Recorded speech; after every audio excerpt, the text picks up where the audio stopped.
Hi, എല്ലാവർക്കും ട്രിക്ടേൻ്റെ weekly current affair സെക്ഷനിലേക്ക് വീണ്ടും സ്വാഗതം. അപ്പോൾ നമുക്ക് ഈ ആഴ്ചയിലെ ഏറ്റവും പ്രധാനപ്പെട്ട ആനുകാലിക വിഷയങ്ങൾ ഏതൊക്കെയെന്ന് നമുക്ക് ചർച്ച ചെയ്യാം. നമ്മുടെ ആദ്യ ചോദ്യം നമ്മളിതാ പ്രവേശിക്കുന്നു. കേരള ഇൻഫ്രാസ്ട്രക്ചർ ഇൻവെസ്റ്റ്മെന്റ് ഫണ്ട് ബോർഡിന്റെ പുനർസംഘടന പഠിക്കുവാൻ രൂപീകരിച്ച 5 അംഗ വിദഗ്ധ സമിതിയുടെ അധ്യക്ഷ ആര് എന്നുള്ളതാണ് ആദ്യ ചോദ്യം.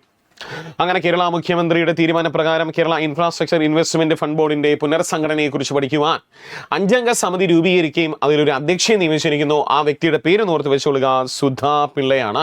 വ്യക്തിയുടെ പേര് മറക്കരുത്, സുധാ പിള്ള എന്നാണ്. എന്നാണ് ചോദ്യം. കേരള ഇൻഫ്രാസ്ട്രക്ചർ ഇൻവെസ്റ്റ്മെന്റ് ഫണ്ട് ബോർഡിന്റെ പുനർസംഘടന പഠിക്കുവാൻ രൂപീകരിച്ചിരിക്കുന്ന 5 അംഗ സമിതിയുടെ അധ്യക്ഷയാണ് ആര്? സുധാ പിള്ള. രണ്ടാമത്തെ ചോദ്യം നമുക്ക് നോക്കാം. നമ്മൾ അങ്ങനെ ഒരു പുതിയ കപ്പൽ നിർമ്മാണ കേന്ദ്രം വരികയാണ് അല്ലേ? കേരളത്തില് 2026 ഓഗസ്റ്റിൽ പ്രവർത്തന സജ്ജമാക്കുന്ന പുതിയ കപ്പൽ നിർമ്മാണ കേന്ദ്രം വരുന്നത് എവിടെയെന്ന് ചോദിച്ചാൽ എവിടെയാണ്? പൊന്നാനിയിലാണ്. പൊന്നാനി നമുക്കറിയാം ഏത് ജില്ല? മലപ്പുറം അല്ലേ? മലപ്പുറം ജില്ലയിലെ പൊന്നാനിയിലാണ് ആദ്യമായിട്ട് അങ്ങനെ നമ്മൾ കേരളത്തിൽ എന്ത് ചെയ്യുന്നു? 2026 പ്രവർത്തന സജ്ജമാക്കുന്ന ഒരു പുതിയ കപ്പൽ നിർമ്മാണ കേന്ദ്രം കൂടി കൊണ്ടുവരുന്നു. കപ്പൽ തുറമുഖം ഇതുമായി ബന്ധപ്പെട്ട് നമുക്ക് കേരളത്തിൽ നിലവിൽ ആരാണ് തുറമുഖ വകുപ്പ് കൈകാര്യം ചെയ്യുന്നത് ചോദിച്ചാൽ ആരാണ്? VD സതീശനാണ് അല്ലേ തുറമുഖ വകുപ്പ് കൈകാര്യം ചെയ്യുന്നത്? കേരള മുഖ്യമന്ത്രി ആയിരിക്കുന്ന VD സതീശനാണ് തുറമുഖം, ആസൂത്രണം അല്ലെ, നിയമം ഇതൊക്കെ ആര് കൈകാര്യം ചെയ്യുന്നു? VD സതീശൻ കൈകാര്യം ചെയ്യുന്നു. അതും കൂടി എന്ത് ചെയ്യാവുന്ന ജസ്റ്റ് നോട്ട് ചെയ്ത് വെച്ചുകൊള്ളുക. അടുത്ത ചോദ്യത്തിലൂടെ നമ്മൾ മൂന്നാമത്തെ ചോദ്യം അല്ലെ, സിദ്ധാർത്ഥൻ ആന്റി റാങ്കിങ് ആൻഡ് സ്റ്റുഡൻസ് വെൽഫെയർ ആക്ടിന്റെ കരട് തയ്യാറാക്കുന്ന സമിതിയുടെ അധ്യക്ഷൻ ആര് എന്നുള്ളതാണ്. മറ്റൊരു അധ്യക്ഷനാണ്. നേരത്തെ ഒരു അധ്യക്ഷൻ പഠിച്ചെങ്കിൽ ഇത് മറ്റൊരു അധ്യക്ഷനാണ്. ആ അധ്യക്ഷൻ നോക്കൂ, അച്യുത് ശങ്കർ എസ് നായർ എന്നുള്ളതാണ്. അച്യുത് ശങ്കർ എസ് നായർ ആണ്. എന്നാണ് സിദ്ധാർത്ഥൻ ആന്റി റാങ്കിങ് ആൻഡ് സ്റ്റുഡൻസ് വെൽഫെയർ ആക്ട്. ഇപ്രാവശ്യത്തെ കേരള ബഡ്ജറ്റിൽ ധനകാര്യം കൂടി കൈകാര്യം ചെയ്യുന്ന VD സതീശൻ പ്രഖ്യാപിച്ചിരിക്കുന്ന ഒരു പ്രധാനപ്പെട്ട ഒരു നിയമമാണ് സിദ്ധാർത്ഥൻ ആന്റി റാങ്കിങ് ആൻഡ് സ്റ്റുഡൻസ് വെൽഫെയർ ആക്ട് അല്ലെ? ക്യാമ്പസുകളിൽ റാങ്കിങ് വർദ്ധിച്ചതിനെ തുടർന്ന് അതിനെതിരെയുള്ള ഒരു പ്രധാനപ്പെട്ട ഒരു നിയമം കൂടിയാണ് ഇത് കൊണ്ടുവരുന്നു എന്നുള്ളതാണ് അല്ലെ? സീനിയർ വിദ്യാർത്ഥികളുടെ റാങ്കിങ് കാരണം സിദ്ധാർത്ഥൻ എന്ന് പറഞ്ഞൊരു വ്യക്തി ക്യാമ്പസിൽ തൂങ്ങി മരിക്കുകയായിരുന്നു. അപ്പോൾ അതുമായി ബന്ധപ്പെട്ട് ഒരു സമിതി വരുന്നു. അച്യുത് ശങ്കർ എസ് നായർ എന്നാണ് ആ സമിതിയുടെ അധ്യക്ഷനായിട്ട് വന്നിരിക്കുന്നത്. അച്യുത് ശങ്കർ നായർ എന്നറിയപ്പെടുന്ന വ്യക്തിയാണ്. നോക്കി വെച്ചോളുക, ഇതൊക്കെ ചോദിക്കാന്നുള്ള നല്ല ചോദ്യങ്ങളാണ്. ഇനി അടുത്ത ചോദ്യം, മുൻ DGP B സന്ധ്യ രചിച്ച ഏറ്റവും പുതിയ നോവൽ ഏത് എന്നുള്ളതാണ്. കേരളത്തിലെ മുൻ DGP ആയിരുന്ന B സന്ധ്യ രചിച്ച ഏറ്റവും പുതിയ നോവൽ ഏതെന്ന് ചോദിച്ചാൽ ദേവികുളം നിഗൂഢതകളുടെ ആകാശദ്വീപ് എന്നുള്ളതാണ്. ഇല്ലെങ്കിൽ PSC നമ്മളോട് എന്ത് ചെയ്യാം? തിരിച്ചു ചോദിക്കാം. ദേവികുളം നിഗൂഢതകളുടെ ആകാശദ്വീപ് എന്ന് പറയുന്ന പുസ്തകം ആരെഴുതി എന്ന് ചോദിക്കുകയാണെങ്കിൽ ആരെഴുതി? B സന്ധ്യ. കേരളത്തിലെ മുൻ DGP ആയിരുന്ന B സന്ധ്യ രചിച്ച ഒരു പ്രധാനപ്പെട്ട ഒരു പുസ്തകമാണ് ദേവികുളം നിഗൂഢതകളുടെ ആകാശദ്വീപ് എന്ന് പറയുന്നത്. അതൊക്കെ എന്ത് ചെയ്യാം? നമ്മളോട് ചോദ്യം ചോദിക്കാവുന്നതാണ്. അടുത്ത ചോദ്യം, മുല്ലപ്പെരിയാർ ഡാം വിദഗ്ധ സമിതിയിലേക്ക് കേരളം നോമിനേറ്റ് ചെയ്തിരിക്കുന്ന വ്യക്തി ആര് എന്നുള്ളതാണ്. മുല്ലപ്പെരിയാർ വിദഗ്ധ സമിതിയിലേക്ക് കേരളം നോമിനേഷൻ പോയിരിക്കുന്ന അല്ലെങ്കിൽ ആ വിദഗ്ധ സമിതിയിലേക്ക് കേരളം നോമിനേറ്റ് ചെയ്ത വ്യക്തിയുടെ പേര് അശുതോഷ് ദാസ് ആണ്. അശുതോഷ് ദാസിനെയാണ് നാമനിർദ്ദേശം ചെയ്തത് അല്ലേ? നമ്മളങ്ങനെ കേരളവും തമിഴ്നാടും തമ്മിൽ മിക്കവാറും നമുക്ക് കേൾക്കാവുന്ന ഒരു കാര്യമാണ്. മുല്ലപ്പെരിയാർ വിഷയങ്ങളിൽ കേരളവും തമിഴ്നാടും എന്ത് ചെയ്യുന്നില്ല? ചർച്ചകൾ ചെയ്യുന്നില്ല, അല്ലെങ്കിൽ ചർച്ചകൾ ചെയ്ത് തീരുമാനങ്ങൾ എടുക്കുന്നില്ല. അങ്ങനെ അങ്ങോട്ടും ഇങ്ങോട്ടൊക്കെ ഭയങ്കര വിഷയങ്ങളൊക്കെ ഇപ്പോഴും നടന്നുകൊണ്ടിരിക്കുന്നു എന്നുള്ളതാണ്. അങ്ങനെ ആ മുല്ലപ്പെരിയാർ ഡാം വിദഗ്ധ സമിതിയിലേക്ക് കേരളം ഒരു വ്യക്തിയെ കൂടി എന്ത് ചെയ്യുന്നു? ശുപാർശ ചെയ്യുന്നു. അദ്ദേഹത്തിന്റെ പേരാണ് അശുതോഷ് ദാസ് എന്നാണ്. അദ്ദേഹത്തിന്റെ പേര് അശുതോഷ് ദാസ് ആണ്. നോക്കി വെച്ചോളുക, നല്ലൊരു ചോദ്യമാണ്. നമ്മളോട് ചോദിക്കാൻ പറ്റൊരു ചോദ്യം കൂടിയാണ്. 2026 ജൂലൈയിൽ കൊച്ചിൻ ഷിപ്പ്യാർഡിൽ നിർമ്മിച്ച് കമ്മീഷൻ ചെയ്ത യുദ്ധക്കപ്പൽ ഏതെന്നാണ്. 2026 ജൂലൈയിൽ കൊച്ചിൻ ഷിപ്പ്യാർഡിൽ നിർമ്മിച്ച് കമ്മീഷൻ ചെയ്ത യുദ്ധക്കപ്പൽ ഏതെന്ന് ചോദിച്ചാൽ ഏതാണ്? പറഞ്ഞോ? മച്ചിലിപട്ടണം അല്ലേ? മച്ചിലിപട്ടണം അങ്ങനെ നീറ്റിലിറക്കിയേക്കെന്ന്. ഇത് ഏത് ഷിപ്പ്യാർഡിൽ കമ്മീഷൻ ചെയ്തു എന്ന് ചോദിക്കുകയാണെങ്കിൽ നമ്മുടെ സ്വന്തം കൊച്ചിൻ ഷിപ്പ്യാർഡിൽ കമ്മീഷൻ ചെയ്തിരിക്കുന്ന ഒരു കപ്പലാണ്. ഈ കപ്പലിന്റെ പ്രത്യേകത ഇതൊരു യുദ്ധക്കപ്പൽ കൂടി എന്നുള്ളതാണ്. ഏതാണ്? മച്ചിലിപട്ടണം എന്ന് പറഞ്ഞ ഒരു യുദ്ധക്കപ്പൽ എവിടെ കമ്മീഷൻ ചെയ്തു? കൊച്ചിൻ ഷിപ്പ്യാർഡിൽ കമ്മീഷൻ ചെയ്തിരിക്കുന്നു. അടുത്തൊരു ചോദ്യം, ഒരു ബ്രാൻഡ് അംബാസിഡർ കൂടിയാണ് അല്ലേ? വിജിലൻസ് ആൻഡ് ആന്റി കറപ്ഷൻ ബ്യൂറോയുടെ വിജിലൻസ് കമാൻഡുമായിട്ട് നിയമിതനായിരിക്കുന്ന വ്യക്തി ആര് എന്നുള്ളതാണ്. അങ്ങനെ Kerala vigilance and anti corruption ബ്യൂറോയുടെ വിജിലൻസ് കമാൻഡായിട്ട് നിയമിതനായ വ്യക്തി നമ്മളെ മലയാള നടനായിരിക്കുന്ന നിവിൻ പോളിയാണ്. നിയമിതനായിരിക്കുന്ന വ്യക്തി ആരാണ്? നിവിൻ പോളിയാണ്. നിലവിൽ ആരാണ് കേരളത്തിൽ വിജിലൻസ് കൈകാര്യം ചെയ്യുന്ന? ആ ഫോട്ടോയിൽ തന്നെ കാണാം. ആര് കൈകാര്യം ചെയ്യുന്നു? രമേശ് ചെന്നിത്തലയാണല്ലേ. രമേശ് ചെന്നിത്തല അല്ലേ? ചെന്നിത്തല. ആഭ്യന്തരം ആര് കൈകാര്യം ചെയ്യുന്നു? രമേശ് ചെന്നിത്തല. വിജിലൻസ് ആര് കൈകാര്യം ചെയ്യുന്നു? രമേശ് ചെന്നിത്തല. കയർ ആര് കൈകാര്യം ചെയ്യുന്നു? രമേശ് ചെന്നിത്തല അല്ലെ. പിന്നെ എന്താ? ജയിൽ ആര് കൈകാര്യം ചെയ്യുന്നു? ഫയർഫോഴ്സ് ആര് കൈകാര്യം ചെയ്യുന്നു? അല്ലെ. ഇതെല്ലാം രമേശ് ചെന്നിത്തലയാണ്. അങ്ങനെ Kerala vigilance and anti corruptions ബ്യൂറോയുടെ വിജിലൻസ് കമാൻഡായിട്ട് നിയമിതനായ മലയാള നടൻ ആരെന്ന് ചോദിച്ചാൽ ആരാണ്? നിവിൻ പോളിയാണ്. അടുത്തങ്ങനെ നമ്മളൊരു ഹ്യൂമനോയിഡ് റോബോട്ടിനെ നമ്മൾ പുറത്തിറക്കിയിരിക്കുന്നു അല്ലെ.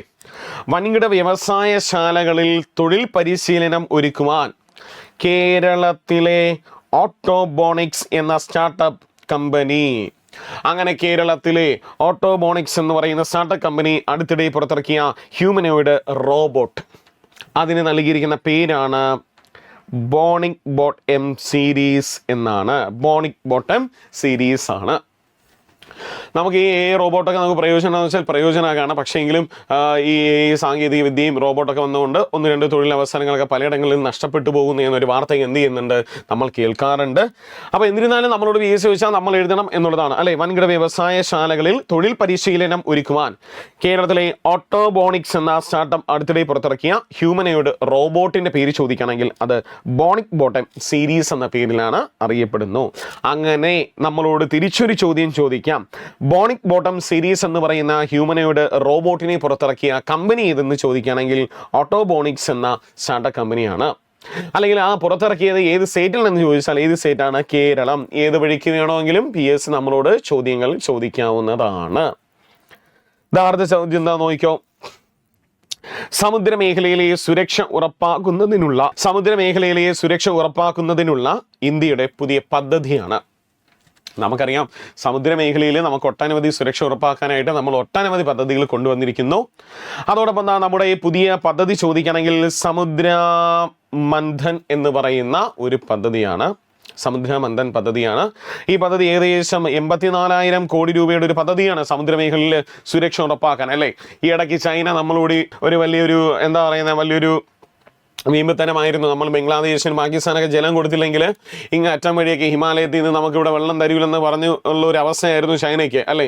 നമ്മൾ പറഞ്ഞ് അതുവഴി ഇന്ത്യയിൽ നിന്നും ഈ വഴി അല്ലേ സമുദ്ര മാർഗം വഴി അവസാനം ചൈനയ്ക്ക് പലയിടങ്ങളിലും പോകേണ്ടി വരും. അത് പോണോ വേണ്ടി എന്നൊക്കെ തീരുമാനിക്കുന്നത് നമ്മളായിരിക്കും എന്നൊക്കെ പറഞ്ഞ് തിരിച്ച് ചെക്ക് നമ്മളങ്ങ് വച്ചായിരുന്നു.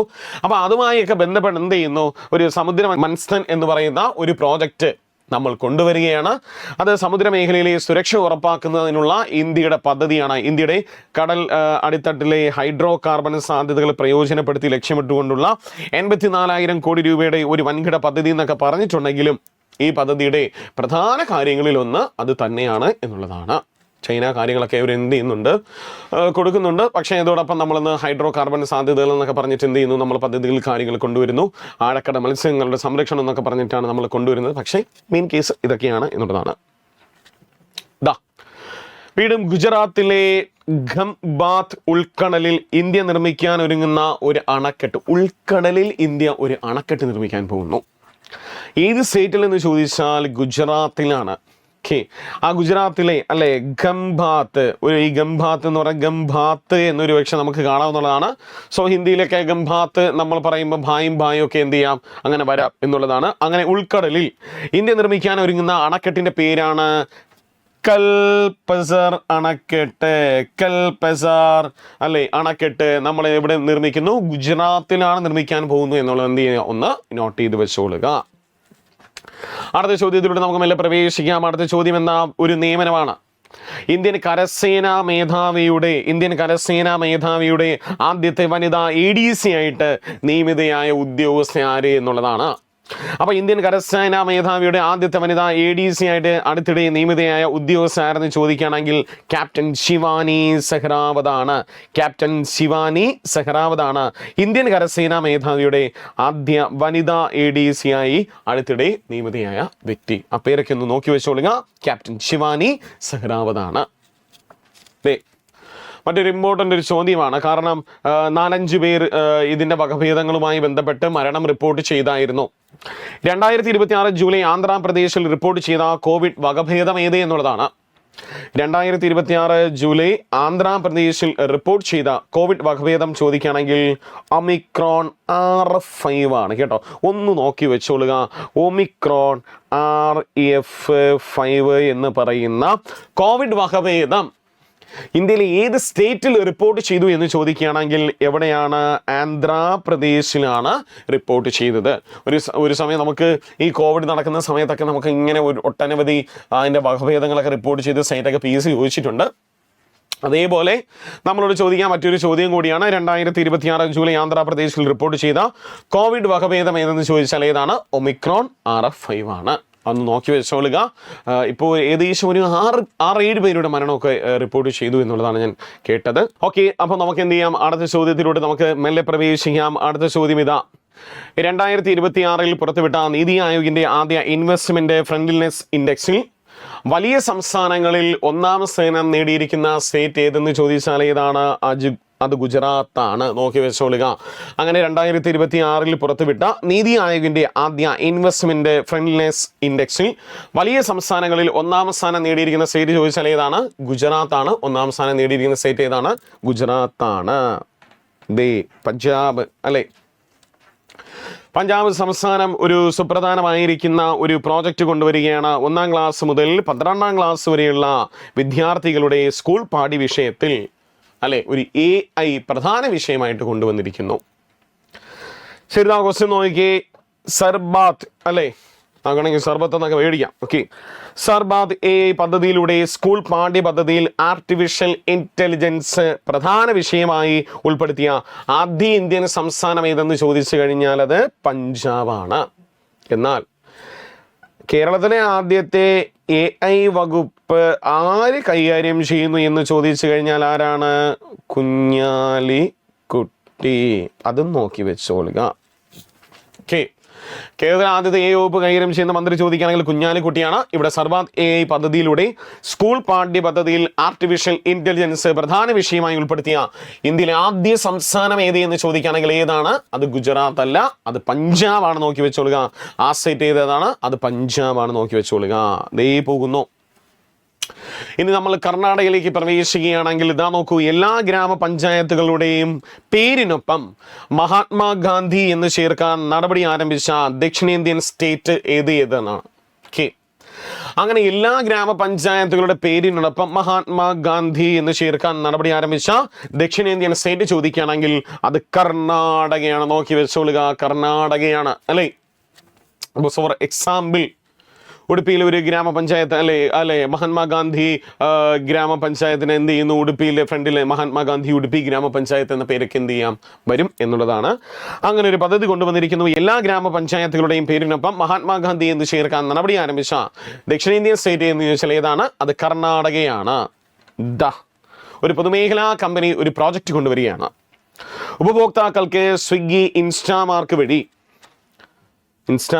വഴി LPG സിലിണ്ടർ വീട്ടുപടിക്കൽ എത്തിക്കുവാൻ പദ്ധതി തയ്യാറാക്കിയ ഇന്ത്യയിലെ ആദ്യത്തെ പൊതുമേഖലാ കമ്പനി അല്ലേ? അപ്പോൾ നമ്മൾ ഒന്ന് ഇൻസ്റ്റാമാർട്ട് വഴിയൊക്കെ നമ്മൾ അപേക്ഷ കൊടുക്കുകയാണെങ്കിൽ LPG ഗ്യാസ് സിലിണ്ടറൊക്കെ എന്ത് ചെയ്യുന്നുണ്ട്? നമ്മളെ വീട്ടുപടിക്കൽ എത്തിക്കാനുള്ള പരിപാടി ഏത് കമ്പനി കൊണ്ടുവരുന്നു? ഹിന്ദുസ്ഥാൻ പെട്രോളിയം കോർപ്പറേഷൻ ലിമിറ്റഡ് കൊണ്ടുവരുന്നു. പിള്ളേരെ നോക്കി വെച്ചോളുക. ഓക്കെ, ഇതൊക്കെ നമുക്ക് പ്രയോജനപ്പെടും എന്നുള്ളതാണ് അല്ലേ? നമ്മളെ സംബന്ധിച്ച് നമുക്ക് വീട്ടിൽ ഇനി LPG ഗ്യാസ് സിലിണ്ടർ കാര്യങ്ങളൊക്കെ വരണമെങ്കിൽ ഇൻസ്റ്റാമാർട്ട് വഴി എന്ത് ചെയ്താൽ മതി? നമ്മളൊന്ന് അല്ലെങ്കിൽ സ്വിഗ്ഗി വഴിയൊക്കെയാണ് അല്ലെ? സ്വിഗ്ഗി വഴി ഓർഡർ ചെയ്ത് കഴിഞ്ഞാൽ അവർ കൊണ്ടുവരും എന്നുള്ളതാണ് പറഞ്ഞിരിക്കുന്നു. അങ്ങനെ ഉപഭോക്താക്കൾക്ക് സ്വിഗ്ഗി ഇൻസ്റ്റാമാർട്ട് വഴി LPG സിലിണ്ടർ വീട്ടുപടിക്കൽ എത്തിക്കുവാൻ പദ്ധതി തയ്യാറാക്കിയ ഇന്ത്യയിലെ ആദ്യത്തെ പൊതുമേഖലാ കമ്പനി ഏതെന്ന് ചോദിച്ചാൽ അത് ഹിന്ദുസ്ഥാൻ പെട്രോളിയം കോർപ്പറേഷൻ ലിമിറ്റഡ് ആണ്. വീണ്ടും ഒരു സൂചികയാണ്. 2026 പുറത്തുവിട്ട സുസ്ഥിര വികസനം സൂചികയിൽ ഒന്നാമതുള്ള രാജ്യം ഏതെന്ന് ചോദിച്ചാൽ അത് ഫിൻലാൻഡ് ആണ്. 2026 പുറത്തുവിട്ട സുസ്ഥിര വികസനം സൂചികയിൽ ഒന്നാം സ്ഥാനത്തുള്ള രാജ്യം ചോദിക്കുകയാണെങ്കിൽ ഫിൻലാൻഡ് ആണ്. ഇന്ത്യയുടെ സ്ഥാനം ചോദിച്ചു കഴിഞ്ഞാൽ അത് ഇന്ത്യ. നമുക്ക് പ്രധാനം ഇന്ത്യയാണ്. ഇന്ത്യയുടെ സ്ഥാനം ചോദിച്ചു കഴിഞ്ഞാൽ എത്രാം സ്ഥാനമാണ്? 4ാം സ്ഥാനമല്ല, 94ാം സ്ഥാനമാണ്. നോക്കി വെച്ചോളുക. ഇന്ത്യയുടെ സ്ഥാനം ചോദിക്കുകയാണെങ്കിൽ അത് 94ാം സ്ഥാനമാണ്. ഒന്നാം സ്ഥാനം ഏത് രാജ്യമാണ്?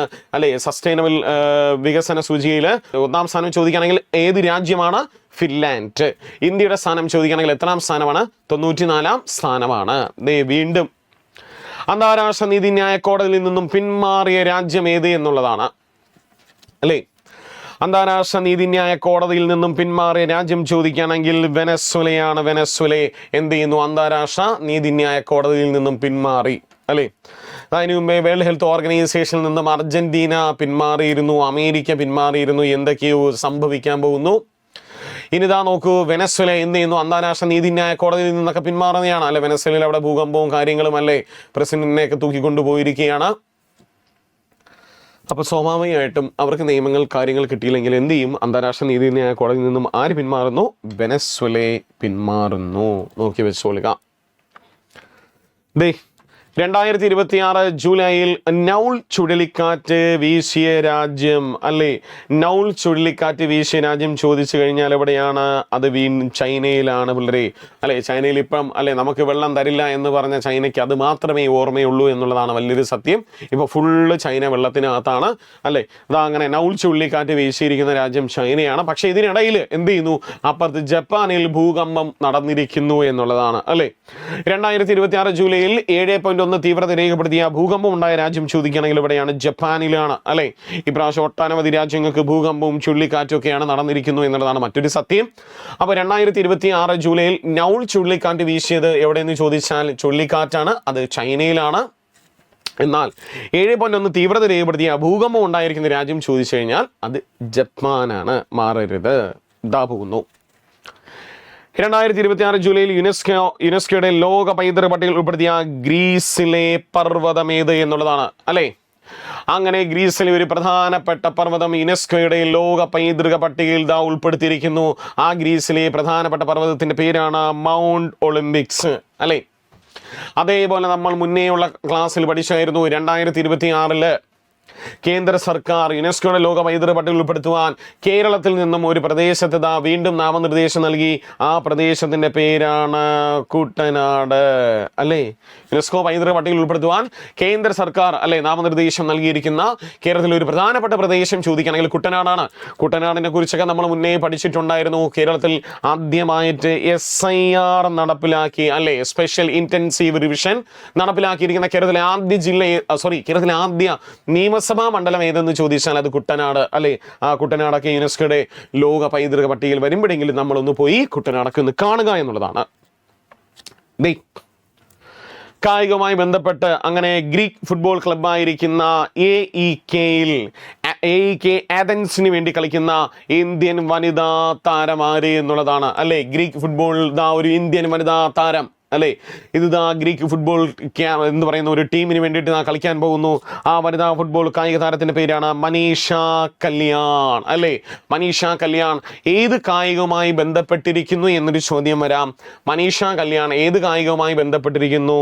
ഫുട്ബോൾ ആണ്. ഫുട്ബോൾ. നോക്കി വെച്ചോളുക, ഫുട്ബോൾ. ഓക്കെ, മനീഷ കല്യാൺ ഏത് വിദേശ ഫുട്ബോൾ ടീമിന് വേണ്ടിയിട്ട് കളിച്ചു എന്ന് ചോദിക്കുകയാണെങ്കിൽ ഏതാണ്? AEK ആഥൻസിന് വേണ്ടി കളിച്ച വനിതാ കായിക താരം കൂടിയാണ് മനീഷ കല്യാൺ. നോക്കി വെച്ചോളുക. ചോദ്യങ്ങളൊക്കെ ഇതിൽ നിന്ന് നമ്മൾ പ്രതീക്ഷിക്കാവുന്ന ചോദ്യങ്ങളാണ്. അല്ലേ, അടുത്ത ചോദ്യം, 8ാമത് ഖേലോ ഇന്ത്യ യൂത്ത് ഗെയിംസ് 2026 വേദിയാവുന്നത് എവിടെയെന്നാണ്? 8ാമത് ഖേലോ ഇന്ത്യ യൂത്ത് ഗെയിംസ് 2026 വേദി ചോദിക്കുകയാണെങ്കിൽ തെലങ്കാനയാണ്. വേദി ചോദിച്ചു കഴിഞ്ഞാൽ എവിടെയാണ്? തെലങ്കാനയാണ്. നവംബർ മാസമാണ് 2026 നവംബറിൽ യൂത്ത് ഗെയിംസ് നടക്കുമെന്നുള്ളതാണ്. ഗെയിംസ് നടക്കട്ടെ. നമ്മുടെ മനസ്സിൽ വരുന്ന മറ്റൊരു കാര്യമുണ്ട്. 2025 വേദി നമ്മൾ നോക്കണ്ടേ? അത് ബീഹാർ ആയിരുന്നു വേദി.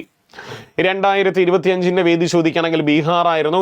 അതെ, 2025 ഒന്നാം സ്ഥാനം യൂത്ത് ഗെയിംസിൽ ഒന്നാം സ്ഥാനം മഹാരാഷ്ട്രയാണ്. ഒന്നാം സ്ഥാനം ചോദിച്ചു കഴിഞ്ഞാൽ മഹാരാഷ്ട്രയായിരുന്നു. ഒന്നാം സ്ഥാനം മഹാരാഷ്ട്രയായിരുന്നു. അപ്പൊ 7ാമത് യൂത്ത് ഗെയിംസ് 2025 നടന്നു. വേദി ബീഹാറിലാണ്. ഒന്നാം സ്ഥാനം മഹാരാഷ്ട്ര. 8ാമത് ഖേലോ ഇന്ത്യ യൂത്ത് ഗെയിംസ് 2026 വേദി അത് തെലങ്കാനയാണ്. വേദി എവിടെയാണ്? തെലങ്കാനയാണ്. നോക്കി വെച്ചോളുക, വേദി തെലങ്കാന. ഇതാ അടുത്ത ചോദ്യം അല്ലേ. ഇപ്രാവശ്യത്തെ കോമൺവെൽത്ത് ഗെയിംസ് സ്റ്റാർട്ട് ചെയ്തിരിക്കുന്നു.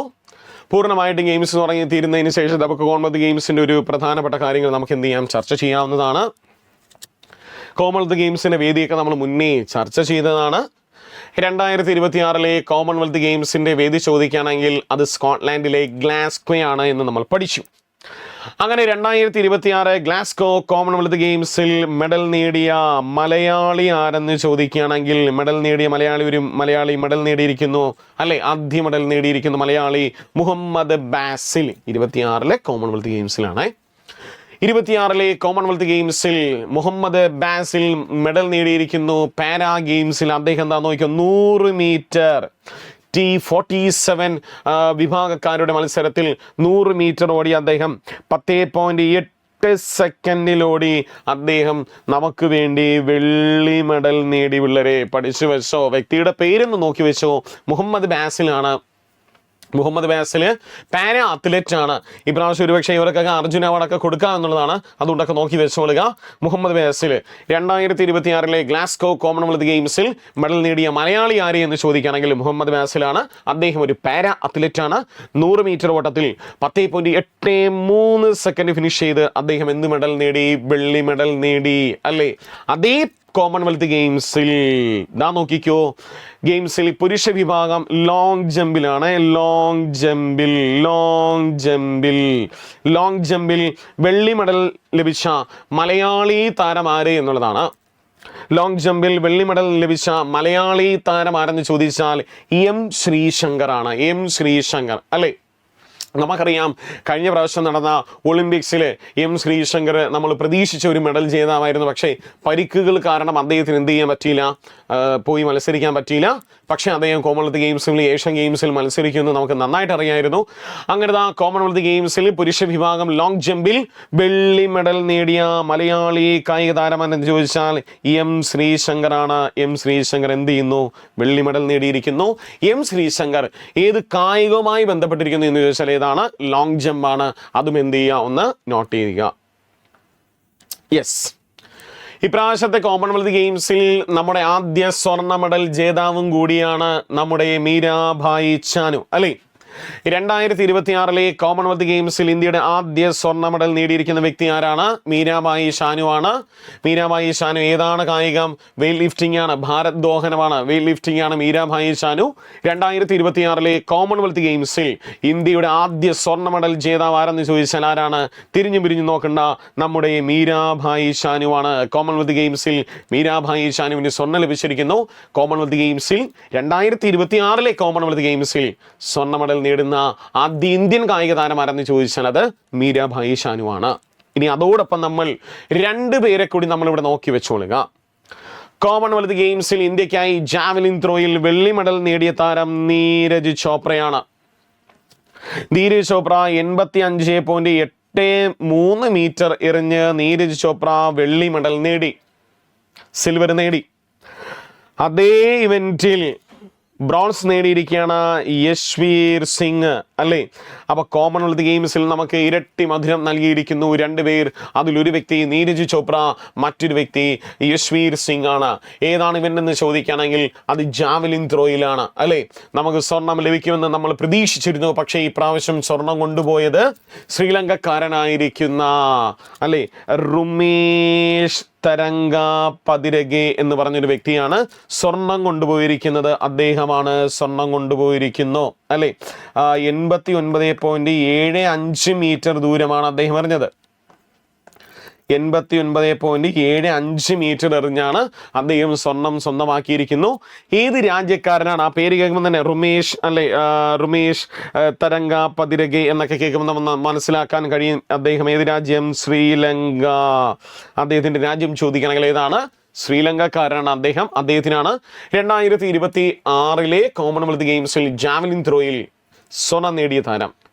ഒന്ന് നോക്കി വെച്ചോളുക.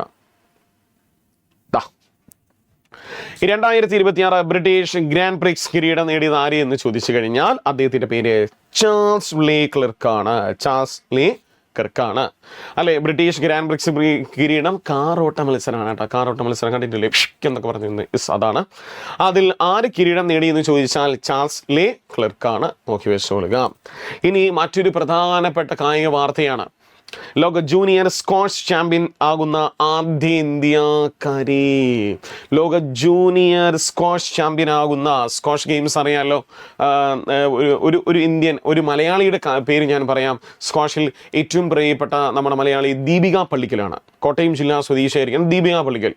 ഇതിൽ കൂടിയൊക്കെ കായികമൊക്കെ അറിയാവുന്നവർക്ക് ദിനേശ് കാർത്തികിൻ്റെ, ക്രിക്കറ്റ് കളിക്കാരനായിരിക്കുന്ന ദിനേശ് കാർത്തികിൻ്റെ നിലവിലെ വൈഫാണ് ആര്? ദീപിക പള്ളിക്കൽ. അല്ലെ, ഒരു ചെറിയ റൂം ഉണ്ടായിരിക്കും, ഒരു ബോള്, ബാറ്റ്, അല്ലെ അവർ ഇങ്ങനെ അത് ചുമലിലോട്ട് ഇങ്ങനെ അടിക്കുന്നു, ആ ബോൾ തിരിച്ച് കളക്ട് ചെയ്ത് അടിക്കുന്നു. അതാണ് സ്ക്വാഷ് എന്ന് പറഞ്ഞൊരു ഗെയിം. പക്ഷേ 2026 ജൂനിയർ സ്ക്വാഷ് ചാമ്പ്യൻ ആകുന്ന ആദ്യ ഇന്ത്യക്കാരി അനാഹത് സിംഗ് ആണ്. പിള്ളേരെ, അനാഹത് സിംഗ്. വേദി എവിടെയെന്ന് ചോദിക്കുകയാണെങ്കിൽ അത് കാനഡ. വേദി ചോദിക്കുകയാണെങ്കിൽ എവിടെയാണ്? കാനഡയാണ്. ലോക ജൂനിയർ സ്ക്വാഷ് ചാമ്പ്യൻഷിപ്പിന്റെ വേദി എവിടെയായിരുന്നു? കാനഡയായിരുന്നു. അവിടെ ഒരു ഇന്ത്യക്കാരിതാ നോക്കൂ, ചാമ്പ്യൻ ആയിരിക്കുന്നു. മറക്കരുത്, നമ്മൾ വിട്ടുപോകരുത്. PS ചോദിച്ചാൽ എഴുതണം യെസ്, അനാഹത് സിംഗ് ആണ്. അനാഹത് സിംഗ് ഏത് കായികമായി ബന്ധപ്പെട്ടിരിക്കുന്നത്? സ്ക്വാഷാണ്. ഈ പേരൊക്കെ നോക്കി വെച്ചോളുക. ഒരുപക്ഷെ ഏഷ്യൻ ഗെയിംസിലോ കോമൺവെൽത്ത് ഗെയിംസിലോ ഇവർക്ക് മെഡലുകൾ ലഭിക്കാവുന്നതാണ് എന്നുള്ളതാണ്. നോക്കി വെച്ചോളുക. സ്ക്വാഷ് ചാമ്പ്യനാകുന്ന ആദ്യ ഇന്ത്യക്കാരി ആരാണ്? അനാഹത് സിംഗ് ആണ്.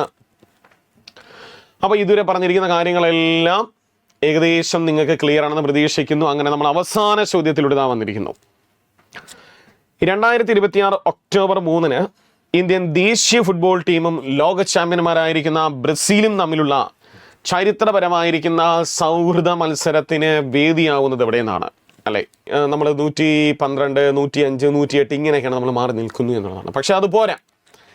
ഇനി വരുന്ന ഫിഫ മത്സരങ്ങളിൽ തീർച്ചയായിട്ടും ഇന്ത്യ, അടുത്ത ഫിഫ ഫുട്ബോൾ ലോകകപ്പിൽ ഇന്ത്യ തീർച്ചയായിട്ടും ഉണ്ടായിരിക്കണം എന്നുള്ളത് ഒരുപക്ഷെ ഇന്ത്യൻ ഫുട്ബോൾ കളിക്കാർക്കിടയിൽ, ഇന്ത്യൻ ഫുട്ബോൾ ആരാധകർക്കിടയിൽ, അല്ലെങ്കിൽ ഇന്ത്യൻ ഫുട്ബോൾ ടീമിനിടയിൽ വന്നിരിക്കുന്ന വലിയൊരു ചോദ്യചിഹ്നമായിരിക്കണം.